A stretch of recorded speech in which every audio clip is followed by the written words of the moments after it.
সরকারি রাস্তা দখল করে ঘর তৈরি, বাধা দিলেই মিলত হুমকি। সরকার বদল হতেই প্রতিবাদে এলাকাবাসী। রাস্তায় জায়গা ঘেরাও করে বাড়ি তৈরির অভিযোগের ভিত্তিতে পরিদর্শনে পঞ্চায়েত প্রধান। ঘটনাটি নদিয়ার শান্তিপুর থানার ফুলিয়া চাপাতলা এলাকার। জানা যায়, বেলঘড়িয়া 1 নম্বর গ্রাম পঞ্চায়েতের চাপাতলা এলাকার একটি ঢালাই রাস্তা উপরেই এক ব্যক্তি ঘর তৈরি করেছে। এলাকাবাসীর তরফে তাকে মানা করা হলেও তিনি কোনো কর্ণপাত করেননি। অবশেষে স্থানীয়রাই পঞ্চায়েত প্রধান এবং বিডিও অফিসে একটি লিখিত অভিযোগ জমা দেন। অভিযোগের ভিত্তিতে এদিন ওই বাড়িটি পরিদর্শন করতে যান পঞ্চায়েত প্রধান। তিনি ওই পরিবারের সঙ্গে কথা বলেন এবং পঞ্চায়েতে যাওয়ার নির্দেশ দেন। এ বিষয়ে স্থানীয়রা বলেন, এর আগেও একাধিকবার জানানো হয়েছে, কিন্তু আমাদেরকে হুমকি দিত। এমনিতেই ছোট রাস্তা, তার উপর যদি পুরো রাস্তা ঘেরাও করে বাড়ি করা হয় তাহলে যাতায়াতের খুবই অসুবিধা হয়।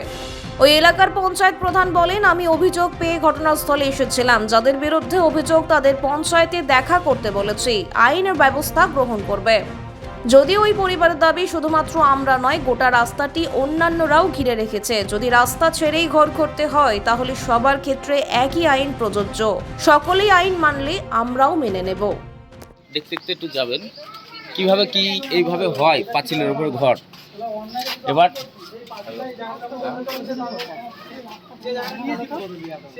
এইভাবে করছে এবং গায়ের জোরে দেখে নেবো, হুমকি দিচ্ছে আমাদেরকে।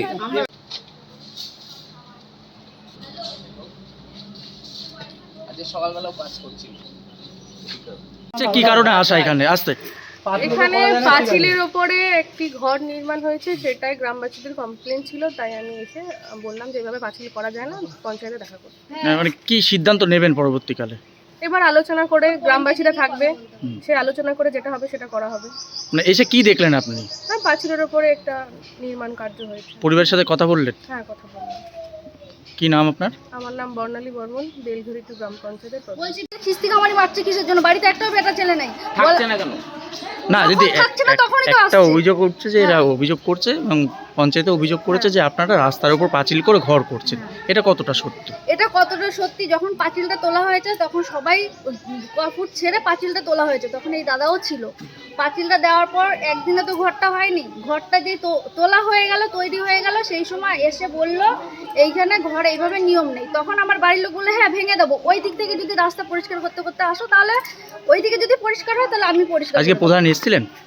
আজকে না, না না, একটু আগে প্রধান। ও এটা হ্যাঁ। আমি তো জানি না। হ্যাঁ এসেছিলেন, উনি বললো কি বললেন? পঞ্চায়েতে গিয়ে কথা বলতে। ঠিক আছে, পঞ্চায়েতে গিয়ে কথা হবে। আচ্ছা, এমনি ভেঙে দেওয়ার ব্যাপারে কিছু বলেছেন কি উনি? ভেঙে দেওয়ার ওরা আমরা ভাঙবো না। ও এবার যদি বাইরে থেকে লোক এসে ভাঙে সেইটা অন্য ব্যাপার, আমরা ভাঙবো না। কি নাম আপনার? আমার নাম দীপিকা সাউ। আর আমরা ঘর ভেঙে দেবো, ওই দিকে পরিষ্কার হোক। আমি বলছি না ভাঙবো না, ওই দিক দিয়ে পরিষ্কার হোক, তারপরে ভাঙবো।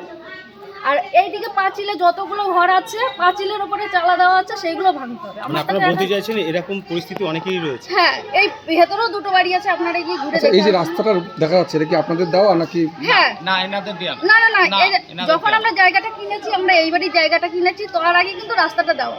এই বাড়ির লোকের সঙ্গে কথা বলতে পারেন জায়গাটা ওনরা ছেড়েছি কিনা। তাদের সঙ্গে আমরা যখন কিনেছি তখন হচ্ছে এই রাস্তাটাই ছিল। আচ্ছা, প্রশাসন যদি ভাঙতে বলে সেক্ষেত্রে আপনারা কি করবেন? হ্যাঁ, প্রশাসন যদি ভাঙতে বলে সেই সময় পরে আমার বাড়ির লোক আসুক।